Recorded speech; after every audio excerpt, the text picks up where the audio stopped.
How do business owners and CEOs increase their profits, increase efficiency, and reduce the amount of time they spend within the business, all while growing their net worth for eventual sale and exit?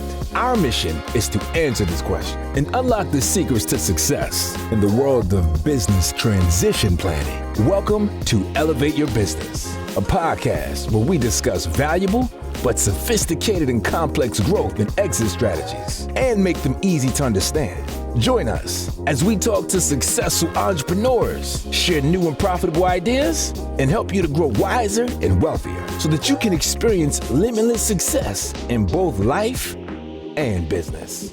Here's your host, consultant, and financial planner, Adam Koch.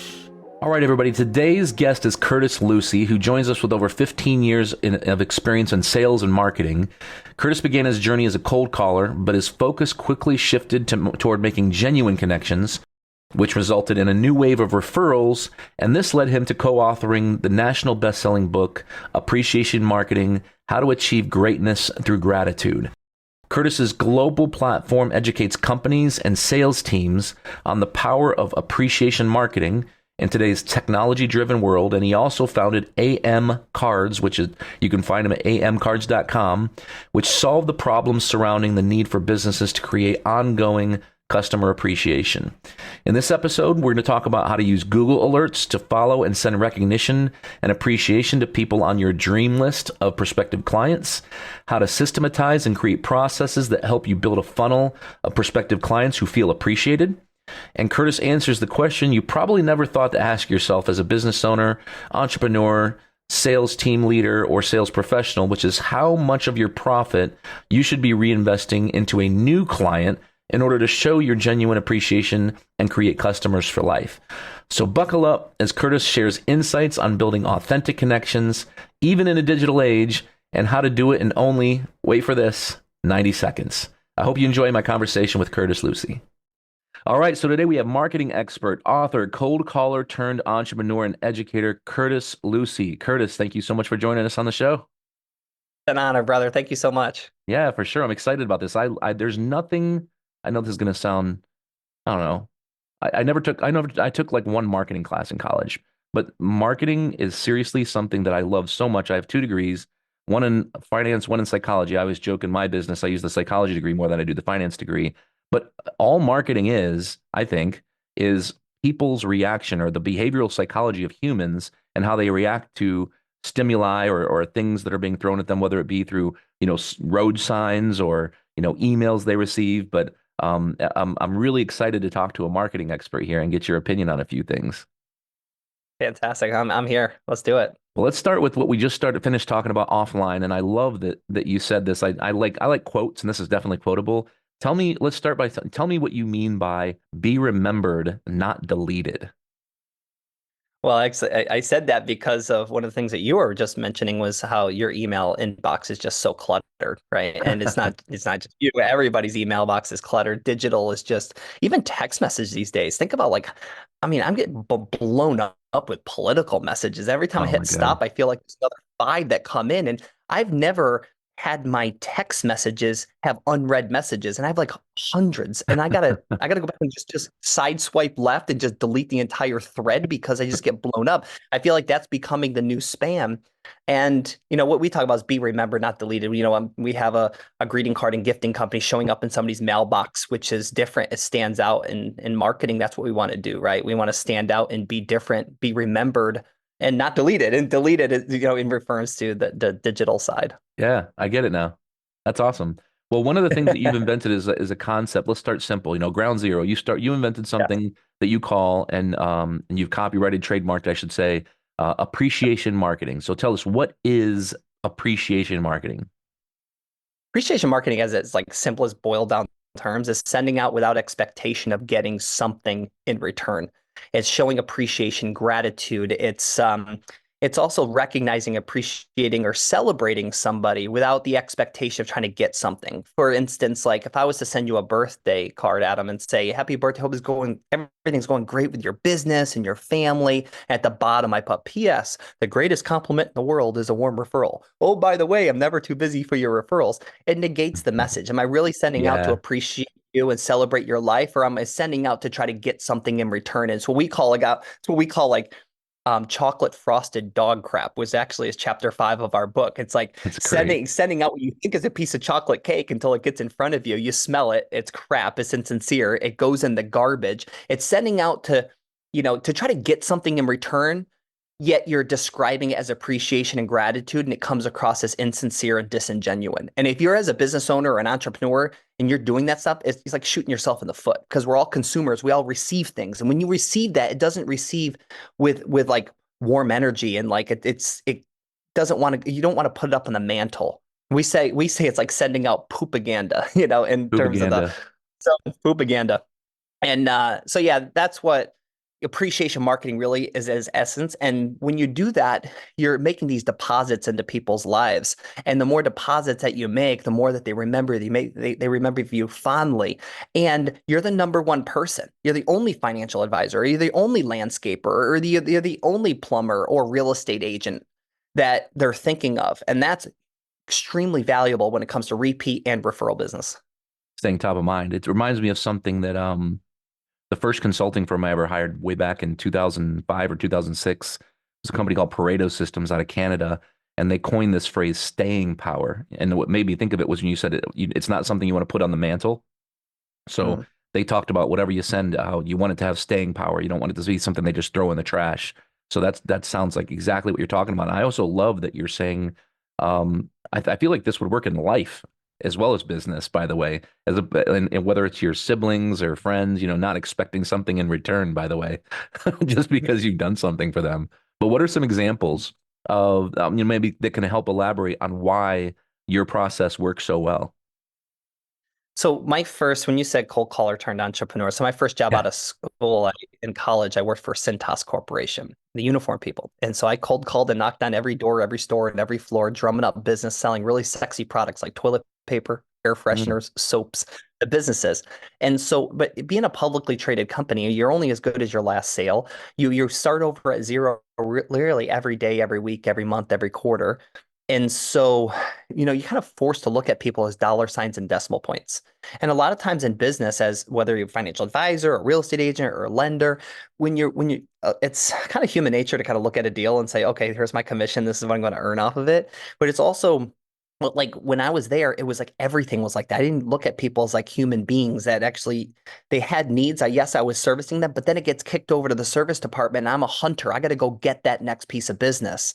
And after a while, it kind of weared on me because I am a people person. I like the whole aspect of staying in touch and following up. And I was worn out. I was about ready to quit. And then the number one sales rep who pretty much rubbed it all in our faces that he worked half the amount of hours and made twice as much money as us.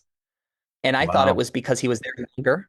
And I thought it was because the company just fed him leads. And actually, it wasn't the case at all. We went out to lunch and he did like me. He took me under his wing and he's like, Curtis, he goes, you're missing a really valuable point here. He goes, because the drivers that drive around and services all your accounts, they could be your eyes and ears out there in the marketplace. When they see a sign that says under new management or see a sign that says coming soon, the first one in the door usually gets the business. So if they send you that, you go there and there's a good opportunity you're going to be able to sign them up. He goes, I get calls every week. And guess what? He goes, I sign deals every week in your territory. And he's like, I'm like, what? Like this, like I had an entitlement attitude. And when he said that to me, I kind of got thinking like, why would they be sending them to you well, because it was a relationship. The guy had a relationship and he Yeah. rewarded that and appreciated them for going out of their way to send them the referral outside of my territory than me. And when I started learning how to kind of work smart and hard, yes, I can cold call, but also build my referral network and making sure that they knew that I appreciated them. That's when everything turned around and I was the number one sales rep out of 1,250 facility sales reps in 2005. It That's was incredible. nationwide. Wow. And so I worked a combination of smart and hard. And that's when I kind of coined the term appreciation marketing, is because when I go on an appointment, I would send a greeting card with a picture of their business on the front, send it to them saying, I really appreciate the opportunity to earn your business. That's Nobody awesome. does that. Go back, it would be sitting on their desk. That is brilliant. I love it. And you kind of touched on this a little bit, but you talk about how, salespeople, they're taught, I mean, from the second they get in, whether it's your first sales job, or your, 10th, or just sales training, you're taught to focus on numbers, goals, deadlines. Talk a little bit more about, what you said to me off air about, customers are more than dollar signs. And I think you were starting to talk about it there. Yeah. Yeah. And I think that really kind of goes back to that. I had also another, you like these quotes, and like Tony Robbins had this quote at a seminar one time that I heard, that he said, doubt will take you out of action and action will take you out of doubt. And so when I started to doubt myself a little bit, I picked up my activity. Huh. And Yeah. so I wasn't focusing on those 2 to 3 people that I thought were going to close. It was okay that it was on their timing, even though I just stayed in touch and they knew I was there. And when the timing was right, they did end up signing up with me. But I didn't cross that line of being too persistent that I actually turned them off, because I had so much activity. I was dropping deals every single week, every single day. And so, and then Jim Rohn, he has a quote that says, what you lack in skill, you can make up in numbers. And Yeah. so True. I was new. I was green, and I didn't know what I didn't know. But what I did know is that if I just made more phone calls and if I knocked on more doors, I was absolutely going to get the results that was going to put me at that top tier. And so that's really what I focused on. And then when I started focusing on the numbers and activity side of things, but then also taking care of the people that have potential to take care of me, like, and all around, just all encompassing, it just becomes a part of your life. And you're right, appreciation marketing is not just business. And a lot of business, it is personal. So your personal network can turn into business, but it's not just them. Everybody has this invincible door behind them that only they can open. And so when they like you and they trust you, understand you, and they know that you're not going to just be like a bulldog just to go get the business, but instead it becomes more of an education piece, they will open up that door and you'll have a flood of referrals of people that you have an opportunity to talk to and see if you're a right fit to work with. Wow. And what do you mean when you talk about the importance of focusing on more on who you are as opposed to what you're selling the customer? And that goes back to the number one salesperson that kind of took me under his wing. He said, "Hey, Curtis, tell me about tell me about the drivers in your area, your territory." I said, "Oh, we got Gary, we got Ray." He goes, "Tell me about Gary." I said, "Well, Gary is services the account. His last name is, I said his last name. I said he services the accounts that he takes care of me. I remember his name was Gary Shea." And he said, and he goes, "Well, did you know that he's currently training for a sprint triathlon? He's got 3 kids, like to go fishing on the weekends." I said, "No, not at all." He's like, "Well, you also don't know that he sends me all the referrals from your territory." And that's how that conversation went. And I said, "No." And he's like, "Well, you might want to try to get to know people for who they are, not just what they do." And he Wow. goes, what they do funds who they are." And so very rarely, like, what they do just defines who they are as a person. And so I try to take that approach and get to know people a little bit more about who they are, like in like why it is that they do what they do. And when you can kind of crack through that, you have a whole different perspective and context over that person as an entrepreneur and as a business person. Yeah. Now let's switch gears a little bit here. How long ago did you found AMCards? How long ago was that? So I've been in this industry since 2007. So what's that, Hmm. 17 years? I founded I wrote the book in 2009. And in Okay. 2008, when we did a research online on Google, there was no terms that showed appreciation marketing in sequence. It was like marketing with appreciation and this and that. Um, but then, so we bought the domain name Appreciation Marketing, and we're revamping the website now. But we just thought that it was like a term that everybody should know about. And then Yeah. we wrote the book, and it was more out of we wrote the book more of like an extended business card, because we're like, we need to get this message out there a little bit more. And then 2 years after I wrote the book, or several years after I wrote the book, I said, I got some unfinished business in this industry, and we really need a system that can go ahead and um, help us execute the philosophy and the principles from the book. And that's when I created AMCards, and AM stands for Appreciation Marketing. Okay. And we started in 2015, so we're 9 years in, and we got really started in real estate, financial services, and insurance, because obviously in those industries, they really talk about a lot about wrap your arms around your database. Repeat referral business is very important. And then when COVID hit, we're no longer speaking and training on stages. So we started working with our API and connecting with different CRMs to create some automation. That's And smart. then we started a spin-off company called AMCards, which focuses only on the automotive industry. So when Hmm. somebody buys a car and the finance manager marks a deal, we automatically send 3 to 5 years of follow-up. So they'll get a thank you card with a box of gourmet fudge brownies from the owner, principal, or GM, followed by birthday and car Wow. anniversary cards to 5 years. And we can do that in any industry. AMCards takes care of every business. And then we have AMCards that's only for the automotive space. So I think we're getting there now, but that was going to be my next question is what is it exactly? What is AM cards? How is it a good tool? How does it work for sales professionals and obviously companies as a whole? Yeah, well, I mean, it really takes like an old school proven method of greeting cards. I mean, who doesn't like getting a greeting card? And when you get something Hmm. personal that comes in the mail, it's what gets opened first. It's less than like 1/2 of 1% of the mail that we get in our mailbox is something personal, and that's what gets opened up first, especially when it has a real first class stamp and it's not just ran through a postage meter, right? And so with AMCards, people have the opportunity to go and choose one of the thousands of cards that we have, like thank you for your business or happy birthday or sorry for your loss. There's all different types of cards that you can pick. Or you can upload your own images and completely brand it yourself from your company on the back of the card instead of like AMCards or Hallmark or whatever. It would have your website or your branding on the back. So it's coming from you and your brand. And Okay. so you have that capability to do that. And you can also use your own handwriting font. We have the capability to turn your handwriting into a font if you'd like. It looks really good. And you have your own signature, so you can customize this. And for the one percenters that handwrite all their cards, I say continue doing that. You please don't stop doing that, because if you do it, it's probably helped get you to where you are, and don't stop.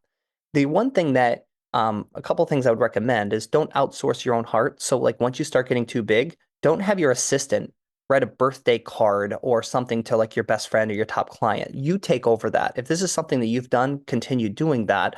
There could be other different opportunities that they can use her for. But what if you've just found out one of your clients had their first grandbaby and you happen to follow her on Facebook or Instagram? You can grab that picture, pop it on a greeting card, say congratulations on your little angel. She's gorgeous, beautiful, and just type a little message. That's going to go in the baby book. That's going to be saved. It's going to be remembered. And you just elevate to a different level in their mind. And those touch points are priceless. And to be able to do those types of things. Yeah. So there's things that our system can do and create automation. Like, wouldn't it be cool if like automatically there's a card that goes out for up to 3 to 5 years, like grateful Yeah. for you in my life with Thanksgiving, and then maybe St. Patrick's Day, lucky to have you in my life, things like that that could be on autopilot to have those touches. So I think AMCards, yeah, a lot of different opportunities to use it. I think most people struggle with organization, but especially entrepreneurs. And I don't know if you'll agree with me here, but sales professionals, I think that they're a different breed. But they probably struggle with organization. And I think that anytime you systematize something, with good heart behind it, good feeling behind it, I mean, I think you create magic. So this is You awesome. really Do you have a personal favorite in terms of a favorite card or design or one that's particularly special or especially effective in your opinion? Well, there's so many different things that you can use AMCards for. One of my favorites is to celebrate, recognize, or appreciate somebody's life. So, like maybe somebody lost a loved one, or maybe somebody just ran a marathon, and they crossing the finish line. You take that picture and you saw them posting up to that point of raising money. Maybe you donated, maybe you didn't, but you grab that picture of them crossing the finish line, turn something from digital into physical, and it has way more meaning when they receive it in the mail. It's a good chance they're not doing any of that. So that's one of the main things that I like to do. Like for instance, when I'm doing training and speaking or doing a keynote, I'll tell the audience that if you could just take one thing away from this presentation, it would be to time block appreciation marketing and take 20 to 30 minutes a week. Can you carve that out? But then if you don't put something in that time slot, what things that you're going to do, something else will fill that gap, obviously. So what you're going to do over the next 7 days leading up to that 30-minute time slot is you're going to find ways. You're going to screenshot it, save it in your notes on your phone, email it to yourself, whatever system you want to do so you don't forget. Because in reality, we'd love to say every day I'm going to carve out this time to do it. It's not going to happen. So you Yeah. can do it once a week. And then what you're going to realize is that 30 minutes is going to be some of your highest and best use of your time that you can possibly do, because when you're celebrating, recognizing, or appreciating somebody's life, people are going to be calling you. People are going to be texting you. They're going to be emailing you during that time slot. You'll say, okay, let me grab this picture that I saw online, or let me grab the obituary off of this online and copy and paste it, put it in the inside of the card, and just say, I'm very, very sorry about your loss, and something like that. I've had people call me crying, or somebody loses a dog. Let's say their dog passes away. And then you just put the Rainbow Bridge poem on the inside, and you write up a Hmm. little message, put a little paw print in there, and sign the dog's name. Like, Love I've it. done those types of things, and it just is next level Well, for so many people appreciation. have the thought to want to do something, but they don't know what to do. I mean, it's like, That's man, right. what do I say? What do I do? I mean, yeah, I mean, how many times have we had somebody, especially when it comes to loss, you want to say something, but what do you say without being a cliche? And that rhyme, by the way, that was Hmm. pretty cool. And I think it's really cool that everything you just said makes total sense to me, especially for busy executives, right? But I love that you can actually take a picture from anywhere. I don't care if Yeah. it's LinkedIn, Facebook, Twitter, Instagram, and you can use that picture to create your card. That's fantastic, unbelievable, really. So yeah, pretty groundbreaking stuff here. I'll It, share with you real quickly. yeah, go So I have ahead. a really big, I have a huge client that I'm about ready to land, and and it's probably going to be over 400 grand a year in like recurring revenue, right? Beautiful. And so it's a monster account, one of the largest accounts that we've ever even worked on. And so what I did, and what you guys might, and I took this out of a page of the book from one of my investors and best friends of AMCards. He sells private jets for a living.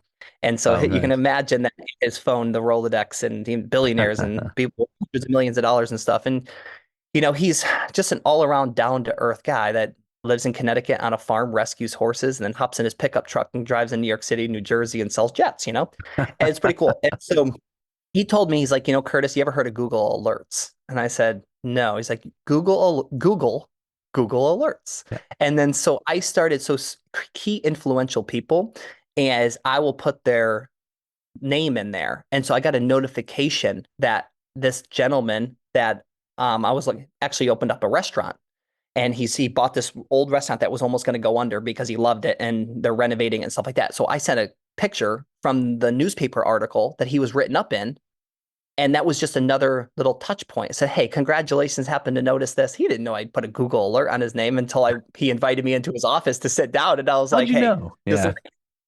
And I said, but this is a tip that I can come in, I can speak to your sales team. That's like an appreciation marketing type of thing. And I got that from my private jet selling friend. So I got it from him, and he was said he went to a benefit dinner one time, and he put the Google alert on this guy, and then noticed that it was something that was mentioning of his birthday or something, and he dropped him a birthday card, and then for 7 years in a row sent him birthday cards.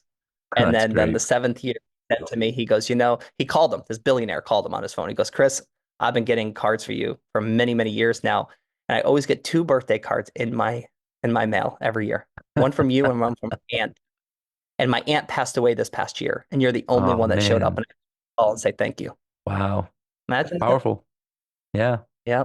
And he was doing it because he's like, hey, I'm still here, this and that, appreciate you. And they had a nice conversation around horses at this benefit. So they did have like a little bit of a connection there. And yeah. And anyway, he goes, hey, I'm looking to trade in my jet, and I just want you to throw your hat in the ring. I can't promise you anything. My team is, but I just want you to throw in the hat. And it turns out that not only traded it and got two jets, and he ended up going with my so he's like, here it is, 7 years of birthday cards, and then I had an opportunity and was able to make it happen. So, but he Yeah. wasn't doing it inside the birthday card, saying, "Oh, by the way, let me throw my hat in the ring for your next opportunity."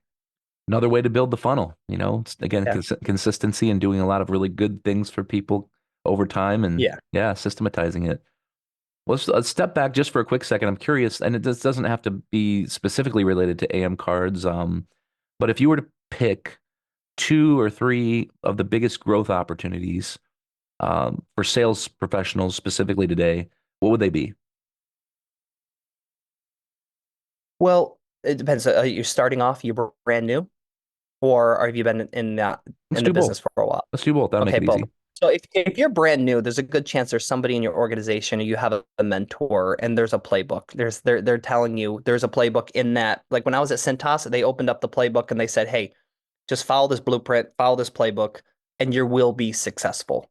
What I realized, I thought everybody that comes through the program did what I did.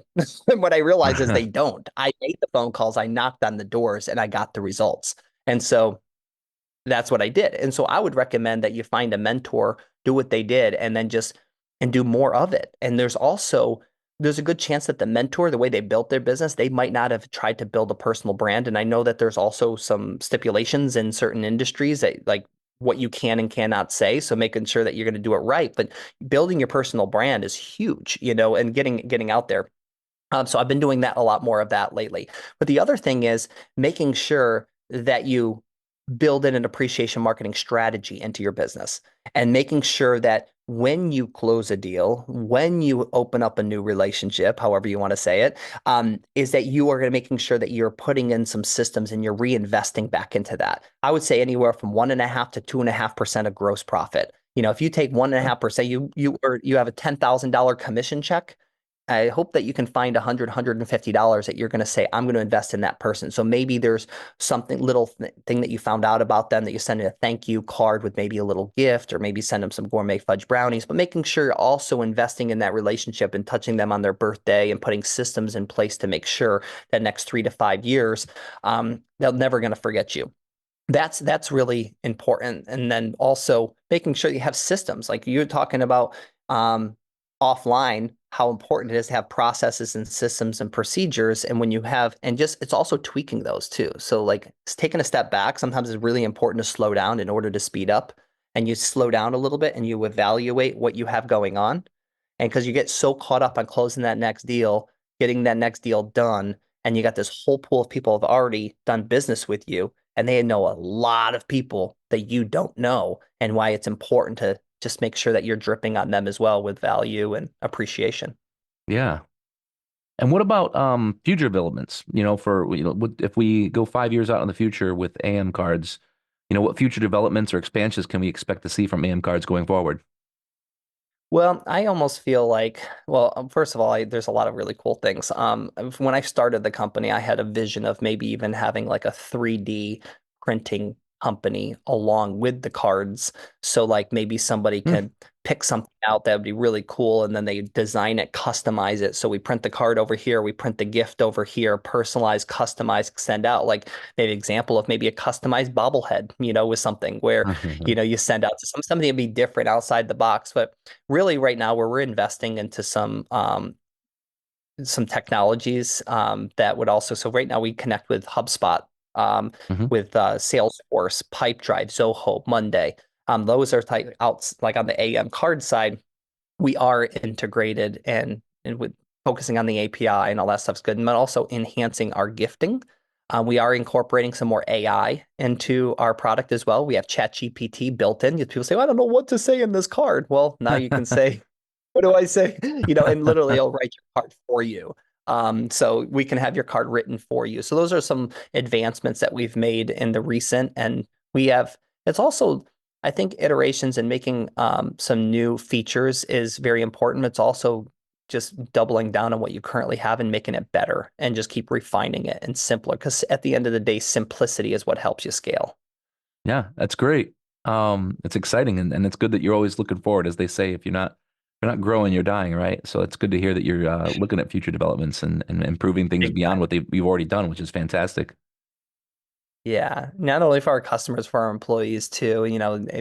I feel as an owner and a CEO is like you want to be constantly making investments and growing and making, because you're investing in your team. At that point, you have more resources to be able to help them out. So I mean, they become your family, and Hmm. it's like, our customers are family, our employees are family. So it's like the one of the biggest responsibilities that I welcome. Yeah, it's definitely different. Was there any questions that I didn't ask that I should have? I always love that question. I know I would love to hear on your end, because you're very successful, and you've brought up some really good points. I want to hear what some of your thoughts around appreciation marketing, because you've done a lot of that, especially with your Ah, podcast. I mean, I was gonna wait until we ended the show to tell you, but I think you just got a new client out of me. We've been using a piece of software for years that does, well, I'll say it tries to do what you're doing, but it doesn't do it very well. And Okay. it doesn't go all the way there. So everything you've told me today, I mean, I'm already, ready to tell my staff to sign up and start getting rolling on implementing what we've already done into your product and helping what you've done make us better. So, Oh, but I mean, aside from that, I mean, I think everything is for us. I mean, I don't want to go into a big litany about me and our business and what we do, um, from a marketing standpoint or to appreciate. But I mean, I think for us, really. I guess we always like to say that we like being and staying a boutique firm, even as we keep getting bigger, which inevitably we keep growing organically, and we can't, and we don't want to just stop taking clients on. That would be no fun. I think one of the most interesting questions we've received over the years, and it's usually about once every other year or so, somebody will say, why do you keep growing? If you're okay where you are right now, why? If you and I guess it's not about the money, right? I'm sure you can speak to this as well. You get to a point where you don't need any more money, so it's not about money anymore. It's about, in my case anyway. Again, we own a financial planning and investment management firm, and we're true fiduciaries, and we think we do a really really good job for people. And not to say that there's a lot of bad apples out there. I'm not going to say that, but because I don't want to disparage our industry by any stretch of the imagination. But what drives me every day is saving people from the potential bad advice that's out there, understanding that mm, we can't save everybody. So that's kind of the why is, we want to keep providing great, holistic, comprehensive advice to as many people as we possibly can, understanding we can't save the world. And yeah. part of doing that includes, um, something that, I mean, you can't really say about yourself, right? You can't say, well, you should trust me. Some other people should say that about you. Otherwise, it kind of depreciates the whole word as a whole. But I think that one of the things that makes appreciation marketing so much easier is if you're just a genuine, authentic, transparent, caring person with a big heart that truly cares about your clients or customers or patients, and you just want to communicate that care, and you maybe don't know the best way to communicate it. So we do that in several different ways. We call them random acts of kindness. We call them racks for short, where anytime somebody's sick, we try to send a can of soup, or something like that. If somebody's daughter graduates, or if somebody retires, we offer to do a retirement party for them.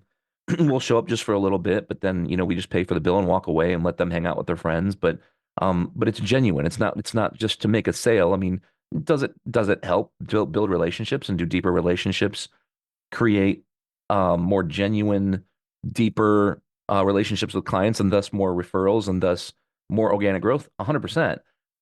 Is that why we're doing it? I'd say it's probably half, but really the genuine care and desire to communicate how much you care about the people who, um, without them, you wouldn't exist, I guess is what I always like to say. Or, the fact that we want to stay big enough to matter, but small enough to care. I mean, that's all really important to me. So, this is, That I think, kind of the what you essence. Sorry, go ahead. No, what you just shared there is really powerful for your audience to even understand. Is there's a reason why you're so successful and where you are at right now, and then bringing guests on and having different insight and different stories for people to share and adding value. Because I mean, I'm sure that every one of your podcasts, there's one or two tips that somebody can take out of there and maybe implement into their business. And what you just shared right there, really powerful. So I Yeah, mean, I yeah, I love. appreciate that. I really do. Well, like I said, you're gonna have a new client here within the next 24 to 48 business hours, we'll call it. But I think we're gonna end for today. I think that's our time. If you'd like to get a hold of Curtis, you can find him on LinkedIn. His last name, it's pronounced Lucy, but it's Lewsey. So when you're looking him up on LinkedIn, it's Curtislewsey. I'll also put his contact information as well as all his links to social media in the podcast notes as well. You can also reach him at amcards.com. And you also find, again, all the links to contact info in the show notes there below on YouTube, iTunes, Spotify, and so on. As always, there are thousands and thousands of podcasts out there, and it's growing every day. And you chose to give ours a listen today. So thank you so much for tuning in, and we'll see you next time. Thank you for joining us on the Elevate Your Business podcast. To complete our free business valuation quiz, to check out additional articles, webinars, videos, and other educational resources, or to set up an intro call with your host, Adam Koch, just head over to elevateandexit.com. This podcast is for informational and entertainment purposes only and should not be relied upon as a basis for financial advice. None of our shows engage in rendering legal, financial, tax, or other professional services. Always talk to a professional business transition planning consultant or certified exit planning advisor before implementing any of the ideas shared in this episode.